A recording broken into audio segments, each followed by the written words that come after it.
Pourquoi est-ce que Miley Cyrus vendrait ses droits musicaux et comment est-ce que j'ai pu les racheter? Est-ce que c'est compliqué? C'est quoi les risques? Depuis quelques temps, j'essaie de partager avec toi de plus en plus de sujets perso en vidéo et au-delà des innovations et des nouvelles technologies, je te partage maintenant plus de coulisses dans le business, celui que je vis au quotidien. L'idée, c'est pas de te parler uniquement de thunes, d'autant plus que je gagne pas à tous les coups. Mon but, et comme à chaque vidéo, c'est de te faire découvrir des innovations liées au business dont peu de personnes te parlent. En même temps, qui te dirait que tu peux racheter les droits d'artistes comme Miley, je l'appelle comme ça maintenant par son prénom, et gagner de l'argent avec ces droits-là? Bah non, ils préfèrent le garder pour eux. Pour écouter une musique sur Spotify, YouTube Music, Apple Music, bah tu payes un abonnement ou alors la plateforme te fait écouter gratuitement tes sons. En contrepartie, ils te font écouter des pubs. Ensuite, et pour récompenser toutes les personnes qui ont travaillé sur les œuvres musicales que tu écoutes, les plateformes reversent une partie des revenus générés aux distributeurs qui eux-mêmes se chargent de reverser les revenus aux détenteurs des droits. C'est pareil dans les bars, les restaurants, les concerts, les centres commerciaux. Les organismes doivent s'acquitter des droits de performance publics, ça s'appelle comme ça, pour pouvoir partager les titres souhaités. Sauf ceux qui le font en tsum-tsum là au kebab du coin, mais t'as compris que dans la règle générale, c'est comme ça que ça doit se passer. Quand on parle de droits musicaux, ça peut être vite super chiant et super compliqué. C'est pas comme si t'associais juste une musique à un détenteur des droits. Il peut y avoir plusieurs personnes en fait qui détiennent différentes choses dans la chanson.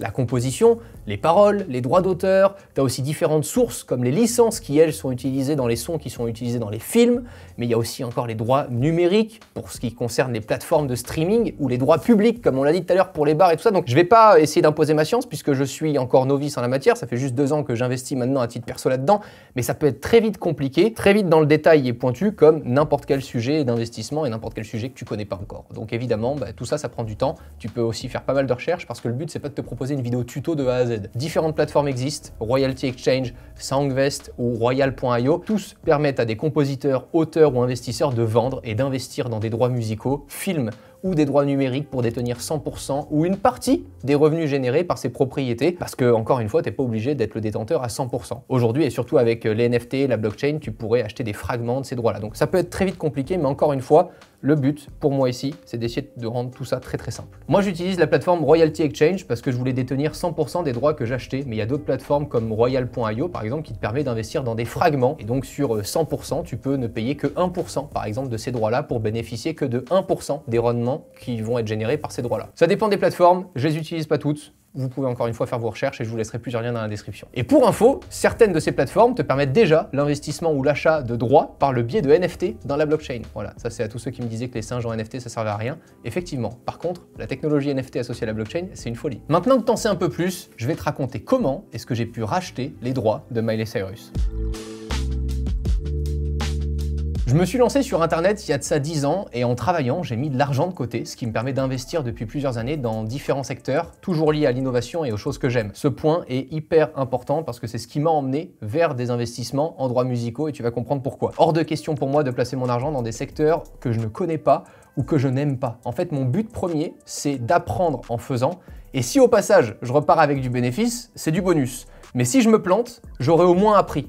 Donc, dans ma philosophie, je perds jamais. Ensuite, je ne place jamais de l'argent dont j'ai besoin pour vivre et faire vivre mes équipes. Je place de l'argent dans des secteurs que j'ai envie de connaître, exactement comme si je me payais une formation, un voyage, une conférence. Je pars du principe que j'apprends sur le moment et que je pourrais peut-être ne jamais le rentabiliser. C'est ce qui me permet d'adopter pleinement cette façon d'investir en travaillant toujours sur mon niveau de connaissance, parce que si je dois demain perdre la totalité de mes investissements, je sais que mes connaissances, elles, seront toujours là et que je pourrai continuer de les mettre à profit de clients dans les secteurs que je maîtrise. On m'a beaucoup répété que l'argent était un flux, pas un stock. Ça veut dire qu'une fois ton niveau de vie stable, tu n'as pas besoin de conserver encore et toujours plus d'argent sans t'en servir pour apprendre. Tu peux être libre de considérer que l'argent est un outil qui te permet de découvrir et de faire plein de choses en t'enlevant de l'idée, la possession. Je dis pas que c'est ce que j'arrive à faire. J'ai que 27 ans et je commence tout juste à comprendre cette philosophie de vie que des CEO, entrepreneurs et dirigeants m'ont transmis et que vous avez pu voir dans différentes vidéos sur la chaîne.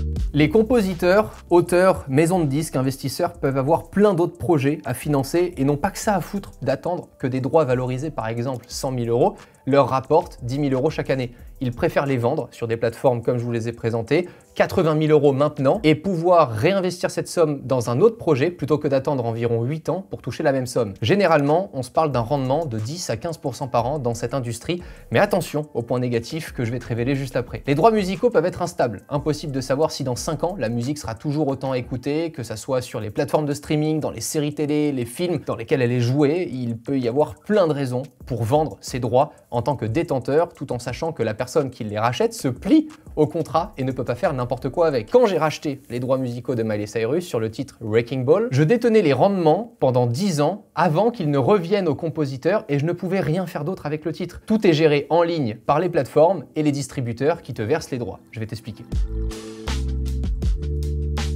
Il y a de ça 2 ans, je lis le livre Père riche, Père pauvre, un classique quand on s'intéresse un peu à comment fonctionne l'argent, et c'est dans ce livre que je lis pour la première fois que les royalties, les droits, font partie des secteurs d'investissement qui sont intéressants. Au même moment, je regarde sur TikTok les vidéos « Que fais-tu pour vivre ?» What do you do for a living? Et beaucoup expliquent être investisseur dans les droits musicaux. Observation, et puis juste t'es intrigué, tu t'intéresses, et même si ça m'intrigue et peu importe ce que je découvre, il faut que ça respecte encore une fois quelques-uns de mes principes. Impossible d'imaginer devoir me rendre physiquement quelque part pour signer des papiers, tout doit se faire par internet, par signature électronique et être évidemment 100% légal. Et voilà, on a les droits. Et pour pas cher à mon avis. Le 22 décembre 2021, j'ai racheté les droits de composition de la musique Wrecking Ball de Miley Cyrus pour les performances publiques. Pour faire simple, et sur ces droits en particulier, je détenais les droits musicaux du titre qui concernaient les paroles de la chanson et la composition de la musique uniquement lorsque ce morceau était joué à la radio, dans les restaurants, dans les bars, etc. et dans les concerts. Wrecking Ball de Miley Cyrus était mon premier investissement. Mon offre avait été acceptée à 37 393 $. J'ai revendu ces droits 3 mois plus tard, en mars 2022, pour 44 500 $. Durant cette période, j'ai perçu 1 609 $, ce qui correspond à un trimestre de redevance. À la fin, et en tenant compte des frais que la plateforme m'a pris, j'ai fait un bénéfice de 4 656 $, soit 12,3% de rendement en 3 mois, pour un investissement de 37 000 $. Mais malheureusement, ça ne se passe pas toujours comme ça. Depuis cet achat, j'ai sérieusement complété mon catalogue et j'ai pu me planter, ce qui m'a permis d'apprendre dans un secteur que je ne connaissais pas, pour te lister quelques points faibles dans ce type d'investissement et sur ce que j'ai retenu. C'est pas un marché liquide. Si personne ne veut racheter les droits que tu détiens, tu ne pourrais peut-être ne jamais les revendre. Contrairement à la bourse, où même si tu perds de la valeur sur les titres que tu détiens, tu peux décider de les vendre et compte tenu de la liquidité du marché, tu les vendras sous 24-48 heures pour les plus grosses capitalisations. Plus ça rapporte et plus tu peux perdre. On a des moyennes et beaucoup de stats sur la plateforme Royalty Exchange, mais ça reste imprévisible. Ce n'est pas parce qu'une œuvre fait partie des gros catalogues très écoutés pendant 10 ans qu'elle le sera encore dans 5 ans. Alors ça paraît logique, mais je préfère te le dire, je ne vois que très rarement, pour ne pas dire jamais, des investissements en dessous de 15-20 000 $ qui sont intéressants sur ces plateformes-là quand tu veux détenir 100% des droits. Encore une fois, en fonction des plateformes, tu peux choisir d'investir avec des fragments de droits que tu détiendrais. Faire de l'argent quand on n'en a pas, ça te demandera du travail et de la sueur, mais pas de simple investissement. Ça, c'est une certitude et on me l'a souvent répété aussi. L'argent rapide existe, mais l'argent facile, lui, n'existe pas. C'est pour ça que j'ai passé les 5 premières années de mon activité à mettre de l'argent de côté avant de me lancer dans mes premiers investissements en bourse, par exemple, parce que juste avant, je savais pas quoi foutre de mon argent, donc je préférais rien en faire plutôt que d'en faire n'importe quoi. Et oubliez, s'il vous plaît, les gourous là qui vous disent que vous allez gagner 1 million d'euros en mettant 10 000 € en crypto, machin. T'auras plus de chance en allant jouer à la roulette, sérieusement. Bon, je compte pas te faire un tutoriel, le but de cette vidéo c'était surtout de te faire découvrir un secteur d'investissement, mais peut-être que ça méritera un épisode 2 en fonction du succès de cette vidéo. Et honnêtement, pour le moment, j'ai plus peur que cette vidéo vous fasse chier que le contraire. Je sais pas pourquoi, j'ai l'impression que c'est un truc qui m'a juste excité moi, mais bon, à voir. Je vous en ai déjà parlé sur TikTok et ça vous avait déjà plu. Première chose à regarder, la valeur estimée par la plateforme quand elle est disponible. Grâce à tous les chiffres, ça me permet d'avoir une idée en un coup d'œil du prix fixé par le détenteur des droits et ce que la plateforme estime comme valeur. Le type maintenant de droit que tu détiens. C'est super important parce que ça va influencer le calcul de ton rendement. Est-ce que tu détiens les droits pour 10 ans, 30 ans ou à vie? Il y en a d'autres, mais là je fais simple. Si tu investis dans des droits qui seront retournés au détenteur dans 3 ans, ton calcul n'est pas le même que si tu les détiens à vie. Ensuite, l'historique des revenus. C'est comme en bourse. Si tu investis dans des parts d'une entreprise qui existe depuis 50 ans et qui a fait ses preuves depuis 50 ans, c'est quand même plus rassurant qu'une start-up. Ça paraît logique, mais là encore, pour moi, c'est un élément très important. J'essaie d'investir dans des droits où j'ai une vision sur les 3 à 5 dernières années minimum, et encore c'est pas beaucoup,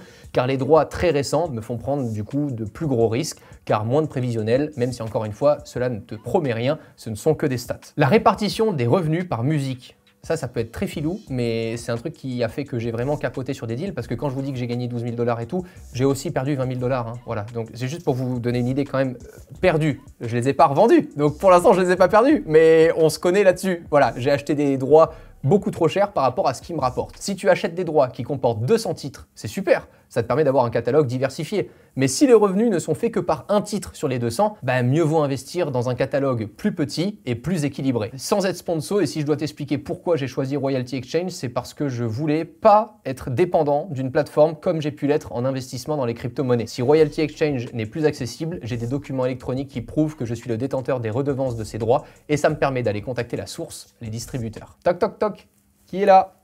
C'est papa. Bah non mais attends, on déconne, mais regarde, là tu vas racheter des droits qui concernent les musiques utilisées dans le film Shrek, t'as pas intérêt à te planter quand même mon gamin, là tu mets 1 million. T'as à peu près 14 ans pour pouvoir rembourser ton capital. Non, franchement t'as pas intérêt à te planter, donc honnêtement le toc toc toc, je suis content de l'avoir. Hein. J'ai diversifié mes investissements dans les droits musicaux il y a 2 ans parce que j'aime et je crois en l'industrie musicale. Jusque-là, heureusement, contrairement à l'immobilier. Et je prends cet exemple parce que c'est encore le secteur dans lequel on investit le plus. Cela ne me demande pas de temps, je peux tout gérer en ligne, tout seul. Je ne dis pas que l'immobilier n'est pas intéressant, je dis simplement que le secteur de l'immobilier ne rentrait pas dans mes critères d'investissement aujourd'hui, puisqu'aujourd'hui je cherche à avoir le maximum de temps pour moi et pour faire tout ce que je fais tous les jours. Donc j'ai pas envie d'aller me déplacer à des rendez-vous, de rencontrer des gens physiquement et tout quand je parle d'investissement. Je préfère garder ce temps-là pour mon métier et prendre du temps avec les gens quand il s'agit de vous proposer des vidéos YouTube avec des entrepreneurs par exemple. Aujourd'hui, et je vous l'avais déjà montré sur Twitch, j'ai un rendement annuel entre 12 et 15%, ce qui fait 12 à 15 000 € de rendement pour 100 000 € investis. C'est une moyenne. Pour avoir cette moyenne, j'ai investi aujourd'hui plus de 350 000 € dans les droits musicaux, ce qui me permet d'équilibrer mon rendement avec certains droits qui me rapportent 7 à 9%, des fails, et d'autres qui me rapportent jusqu'à 15%, voire plus en fonction des années. Attention, je profite aussi d'être ici à New York sur le sol américain pour te parler de la fiscalité, puisque tes gains vont forcément être impactés par ta fiscalité.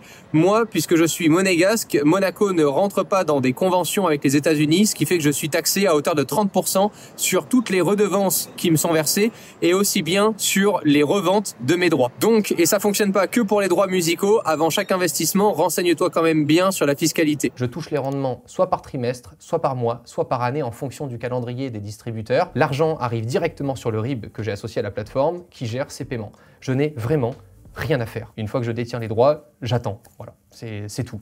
Et c'est ça qui est assez exceptionnel. Je sais que c'est toujours un pari risqué que de parler d'argent, d'investissement et de montrer des vrais chiffres, mais c'est ce que j'aurais juste adoré regarder il y a quelques années quand personne ne me faisait découvrir les coulisses du business. Alors, et au-delà des innovations et des technologies, c'est ce que je veux de plus en plus te partager dans ces vidéos. Si tu as des questions, je répondrai au max dans les commentaires. Sinon, je te dis à jeudi prochain à 20 h sur YouTube. Salut!